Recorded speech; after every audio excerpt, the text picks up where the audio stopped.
Hi, everybody, and welcome to another exciting edition of the SoCal Prep Report. I'm Richard Stray, along with my colleague in crime here, Bob Gibson. That's We're us. happy you joined us, and it's getting to the nitty-gritty for a lot of you. I know there's a lot of haters out there because your team is not in the playoffs, and especially not in the semifinals. There's a lot of this week, Bob, in the CIF basketball. We're going to talk about wrestling today and soccer. Good. We got a lot of stuff today, but A lot of sports to cover. let's start off with CIF Southern Section basketball, where it's getting nuts. And let's take a look at the Open Division right now, because the Open Division, let's face it, have the best teams, right, Bob? Or supposed to have the best teams. Well, in the that was our Southern social media in the bottom there. You can catch us on there if you got Yes. it. But here's the matchup right here. Here is the matchup.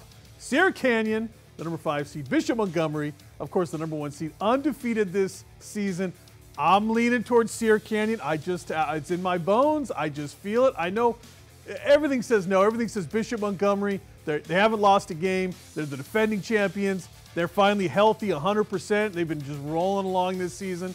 I don't know if Sierra Canyon can be the bump in the road for Bishop Montgomery, but I think if any team can do it, this team has the talent off the charts to do it. I'm picking the upset, Sierra Canyon, to beat Bishop Montgomery. That means Bishop Montgomery is great. Lizette, Put him in the Allison, final. your team from Torrance is going to be in the finals. Write it man. down. Get 'em on the Bob phone. is the kiss of death. Ask anybody. I don't care what it is. But I'll tell you that Don't everybody. call me if it doesn't turn out right. Sierra Canyon, Bishop Montgomery should be the Southern Section Championship. I guarantee you, either one of these teams more than likely could beat Etiwanda and Modern Day. Matter of fact, in this one, Bishop Montgomery has already beaten Sierra Canyon. So, Bob, there's no sneaking up on anybody in this case at You're all. right, but Sierra Canyon's out. They're completely healthy now too. I think they're ready to Don't go. give me And that don't forget, healthy, this- wealthy, and no, wise stuff, this- Bob. Either you win or you Look, don't. This is a team that didn't even exist a year ago, right? This is a whole new group of kids that came in and formed the Sierra Canyon team. Now they're ready to come in and put it together. They've had this whole season. This is not a bunch of kids getting to know each other anymore. They've put it all together. They're playing their best basketball right now. I talked about it throughout the football season, and I will reiterate it in basketball. You want to be playing your best game, your best basketball. Right now, Sierra Canyon's doing that. So is Bishop Montgomery, though. So. Well, Bishop Montgomery retired, graduated, whatever you want to call it. 3 of their best players from last year's they team. did. They're all seniors, so Didn't matter, every did year it? it's new people. It's just a matter if you have a program, and it doesn't hurt to recruit a little bit, you know, as we see here, as the Modern Day is finding out, you know.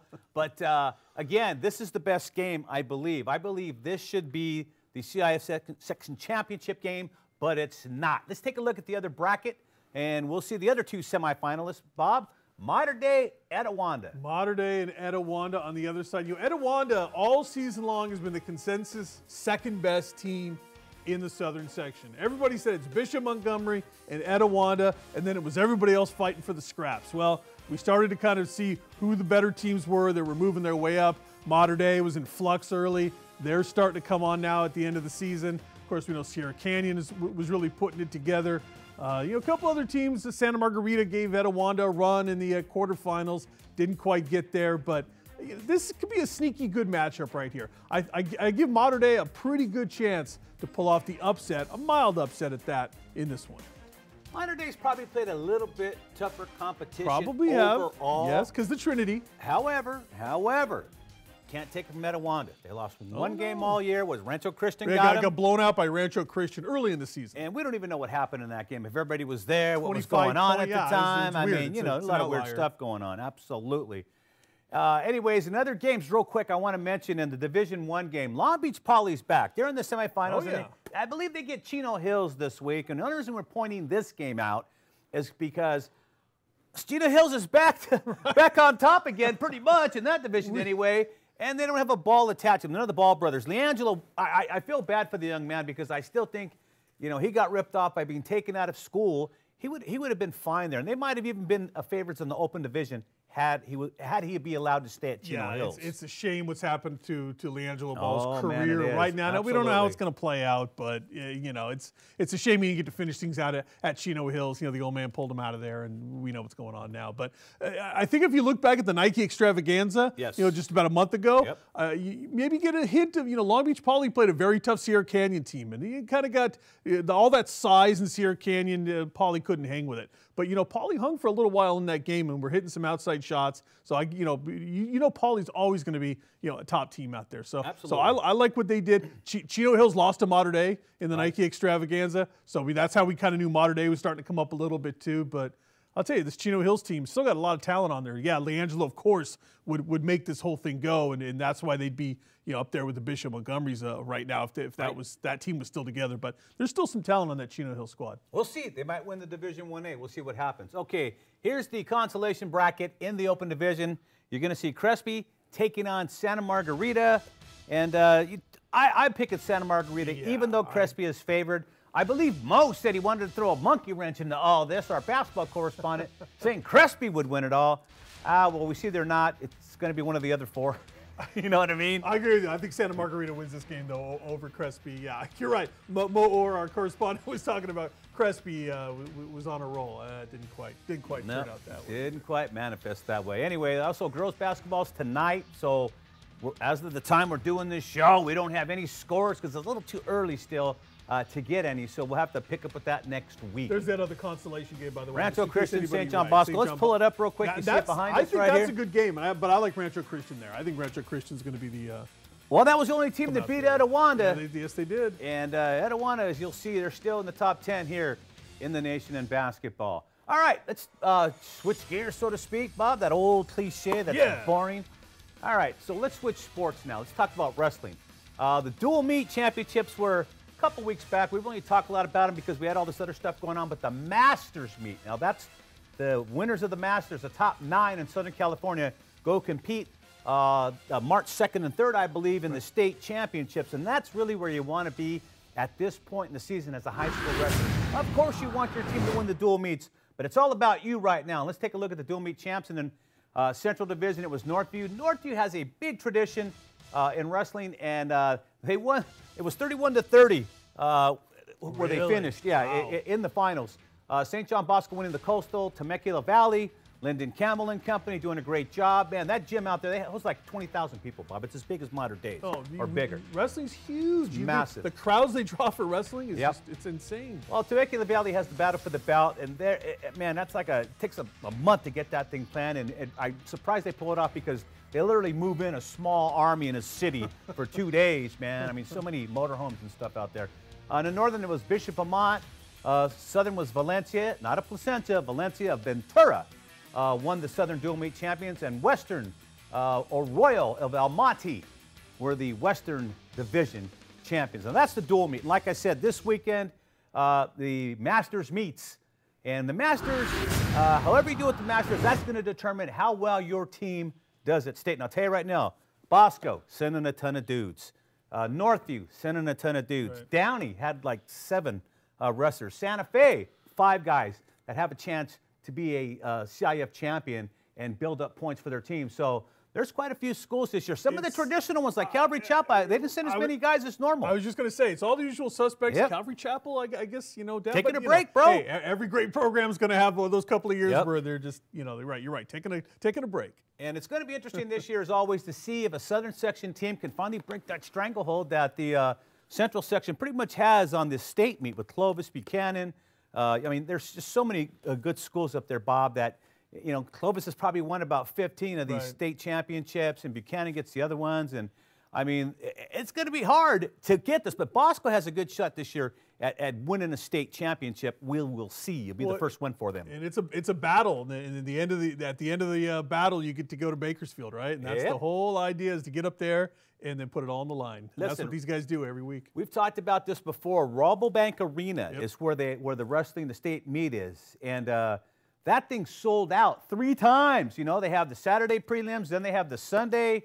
The guys who are actually going to wrestle in the state meet, and then they clear it out, and then they come back again at 7 o'clock, and they have the state, the 2 best wrestlers go at it and crown the state champion. So sell out constantly. Every year. Every single year it's that way. And they just outdo everybody. Football, basketball, all the attendance combined. These guys pack it in over there in a 2.5-day period, shall we say. Nobody does it like wrestling. It's going to be good. And last year's state champ, we talked to you last year, Jonathan Prada from Downey High School.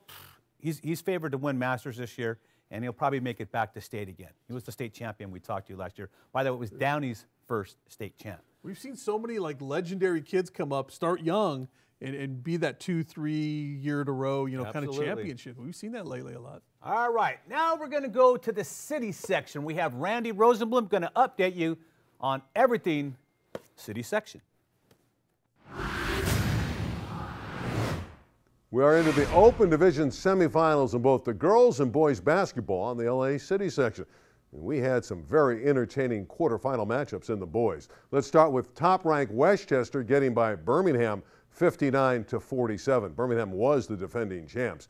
Devonair Dutrieve came alive for Birmingham, scoring 23, but Westchester got big efforts from Zelly Hudson, who scored 20, and Kaylin Allen, who pumped in 18. Granada Hills on the road gets 19 from Jesse Banout and ekes out a victory over the Narbonne Gauchos 54-50. This is the Highlanders' first appearance in the Open Division. Last year, they were in D1. They went all the way to the final and lost to Crenshaw. Speaking of Crenshaw, they were on the road in the Open Division, and they fell by 10 in overtime, 68-58 to Taft. Dominic Winbush was great for the Cougars. He scored 21, but Taft has that point guard, Kihei Clark. He scored 24, and Brandon Wilson added 20. The Cougars were up 13 in the second half, but they could not hold off Derek Taylor's team. And when you speak of Derek Taylor's squad, you always have to talk about the point guards. This year it's Kihei Clark, who's on his way to Virginia. In the past, Jordan Farmar led him to a city championship, and he went on to play with the Lakers. Spencer Dinwiddie did the same thing. He's still in the NBA with Brooklyn. And Larry Drew, who made Philadelphia's roster in the NBA, led him to a city title. So good news for Taft. They have another great point guard in Kihei Clark. In the 2-7 game, Fairfax too strong for El Camino, 64-57. Ethan Anderson scores 23 for the winners. Eddie Egan 26 for the Conquistadors in a losing effort. Semifinal Saturday at Roybal, number 2 Fairfax against number 3 Taft. That's at 5 o'clock. And 5th-seeded Granada Hills and the number 1 team, Westchester, go at 7. Girls quarterfinals, Fairfax way too strong for Birmingham, 81-44 there. In the 4-5 game, Narbonne loses at Westchester. Westchester gets a triple-double from Destiny Brown. 17 points, get this, 24 rebounds and 10 blocks. Fabulous performance. Comets trail by 7, 25-18 at the break, but Destiny was able to get them through to the next round.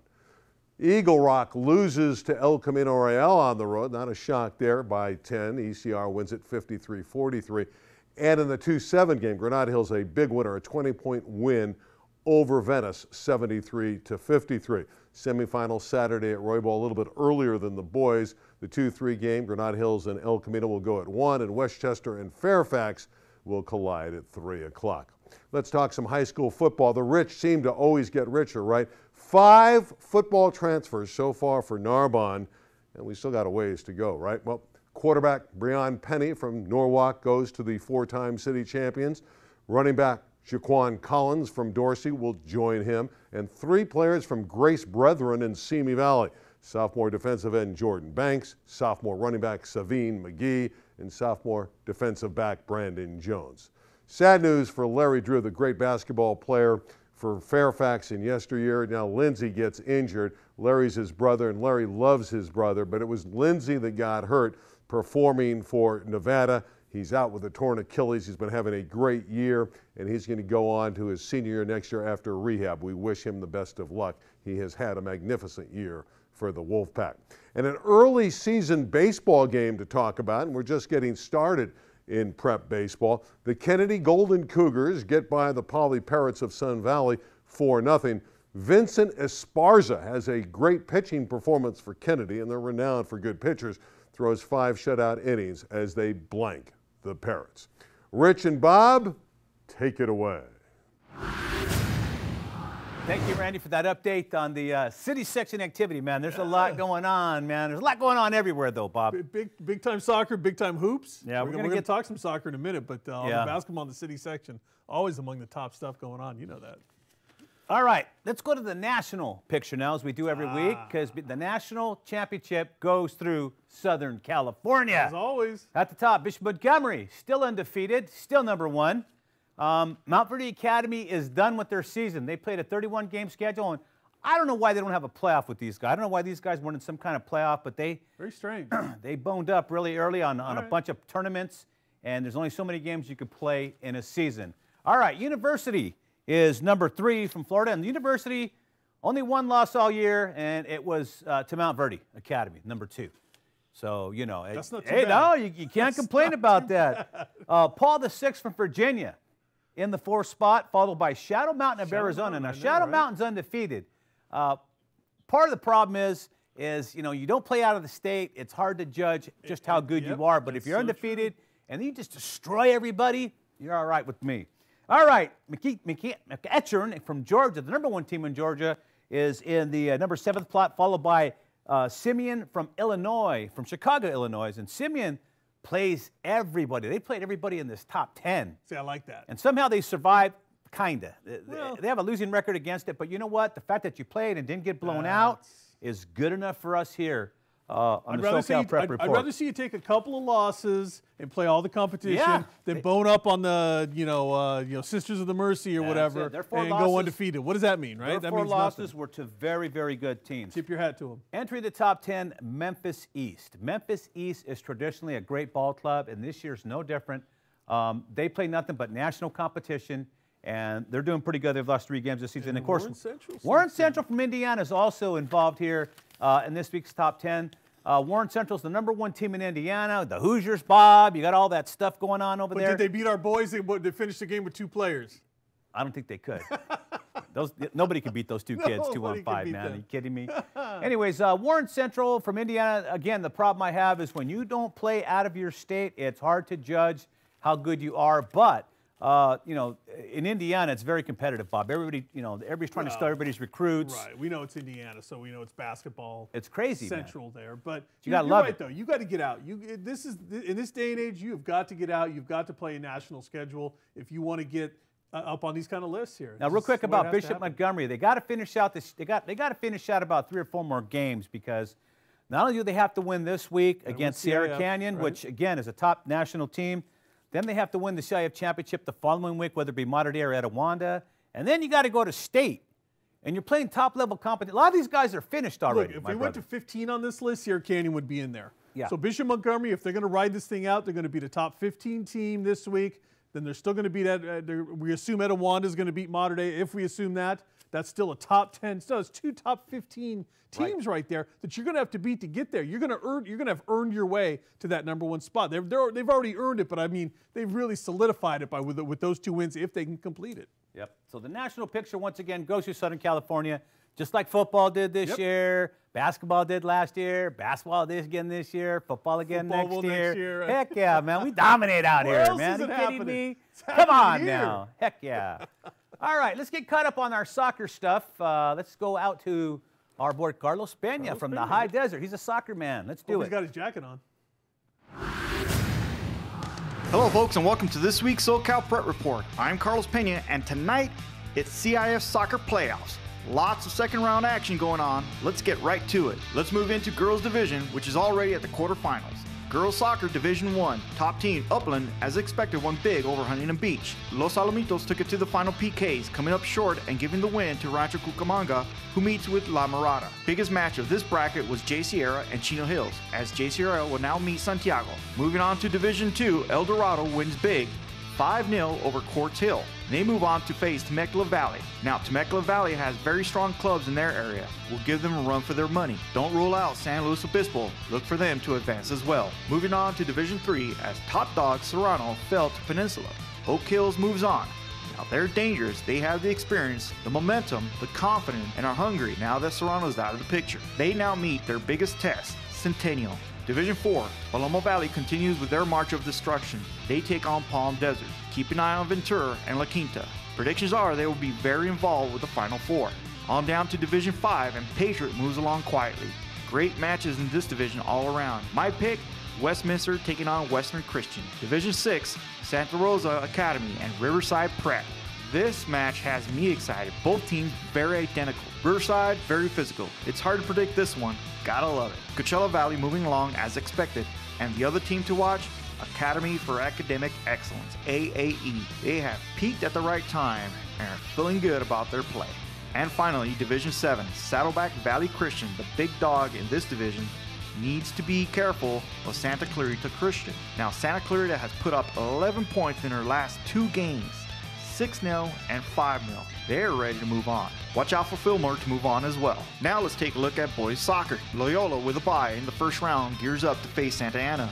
Cathedral fights it out in the middle, wins 6-0 over Notre Dame to advance. In Division II, Valencia High, their rating has them at the top, but watch out for Arlington, who's just behind them. I predict they will face the stronger Aliso Nagao. In Division III, Crescento Valley, proving why they're the top dogs with win over Ventura. The bottom half of the bracket seems to have the stronger teams, like Newberry Park, who had a convincing 5-0 win over Paso Robles. Moving on to Division 4, as expected, Garden Grove easily moving on. Ranked 20 in the state, they should have no problem with La Mirada. They're expected to move on over Chino. Division 5 and Baldwin Park and Santa Paula are sitting on the opposite ends as they both continue to collect wins. Santa Paula is the stronger team. Watch for them. In Division 6, Granite Hill wins big over West Covina and now faces Pomona. The other school to watch is Carpinteria. Both these schools may meet, and if they do, it's going to be a battle. Finally, Division 7. Aquinas quietly moving forward to meet Verdum Dye. There should be no issues for Aquinas, and we should expect to see them in the championship game. The rest of the pack will have to fight it out. Now let's move on to LA City sections, as they are closing in on championships as well. Southeast with an upset over Cleveland see an opportunity, but they're facing number 1-2 Sotomayor. San Pedro and Granada Hills will battle it out in the trenches. Division 2 keep an eye on San Fernando as they battle Symar in the trenches. Huntington Park beat the heavily favored Garfield Bulldogs to advance. They meet Van Nuys next. Moving on to Division 3, number 1 Marquez still in charge, but Westchester, with the stronger schedule during the regular season, will most likely move forward. In Division 4, the Rough Riders of Roosevelt still sitting good, while the upper bracket has a big battle between New Designs University and Manual Arts. I pick Roosevelt to take it all. And finally, Division 5, girls soccer. Interesting enough, both Sun Valley Magnet and Aspire Allens are the heavily favorites in this division. Look for Sun Valley, Aspire, Carson, and Wilson to have a final 4-way match. Moving on to boys LA section, Division 1, and we see El Camino Real moving along, beating Mendez 4-1. My alma mater, Bell High Eagles, hanging on as best they can. They face Canoga Park. I would expect nothing more than a W from my Eagles. Moving on to Division 2, number 8, Banning looking to take out number 1, Taft. Huntington Park taking on a surprising Fauché, who is also peaking at the right time. Number 2, Cleveland may see their road to the championships end as they face a tough Wolfpack. Division 3 and top dog Maywood is out, and the Rough Riders are in, taking on Aspire Allen. The match of the week will be Narbonne and Chatsworth, as the Chancellors have nothing to lose in this one. Division 4, the Bulldogs of Garfield with a tough uphill fight against the favorite University. Look for both San Pedro and University to meet in the finals there. And finally, Division 5. Rich Bob Torres has this in the bag, and it's up to them to drop it. Carson's on track, but Torres having a tougher schedule this year, I see them having the experience to come out with a W in the championship. Rich Bob, that concludes this week's look at Southern California soccer. We're heading into the grand finale, and it's gonna be great. Soccer's great, the show is great. Wish I could say the same for the host. Back to you guys in the studio. Carlos taking a shot. Carlos reminds me of one of those dudes that, used to walk with everybody home, and, it was kind of a rough crowd, and start roughing him up, and he doesn't say anything, but the minute he gets to the corner, hey, you blah, blah, blah, and he runs in his house, man. Carlos, you were here, man, during the holidays. You didn't say anything to us like that. Matter of fact, we tried to drag him in here, and he wouldn't even come here. He wouldn't even come on the set. Come on, man. What's the matter with you? All right. We love Carlos. By the way, a couple of things upset me this week, Bob. I was reading a couple articles this week, and one of them was a coach went after an official, a female official, during a 4th grade basketball game. Come on, fourth grade? Grade. How can you lose it on a 4th grade basketball game? He smacked her upside the head and beat up another. Oh, this guy was out of control, my brother. It was somewhere in Charlotte, North Carolina or something like that. But come on, man. I just got to exhort everybody out there, take it easy. It's only the 4th grade. We know everybody's Michael Jordan, Magic. We know the next LeBron's on every court across America, but really, in the 4th grade, Bob? I wouldn't even want to see that in the high school or college level. Any level, 4th grade. Come on. We're taking that. We're taking it that seriously in the 4th grade. All right, that's enough of that. Whew. All right, follow up to last week's story. We talked a little bit about Jim Bankert from Oaks Christian retiring or just leaving the school. Yeah, I don't know if he retired. After winning a CIF championship, the guy had like 50 successful years across the street at Westlake. Right. Ton of championships. And I'm not saying you measure a man's success by championships, but that. You usually as a football coach, you're there to teach team play, and you're pretty much there to win. If you don't win, you pretty much lose your job. This guy was great. So he leaves because of what was assumed by himself and other coaches who had been let go by meddling parents. So what do? We read this week in New York. I mean, Scarsdale High in New York really outdid themselves. They not only let, what is it, between Oaks Christian and Westlake, they let like eight coaches go. Well, these guys in one high school let 7 coaches go in 18 months, and they're saying the same thing. And here's what the booster president is. My biggest concern is there are a bunch of loudmouth parents going over the athletic director's head and to the superintendent who doesn't want to hear it.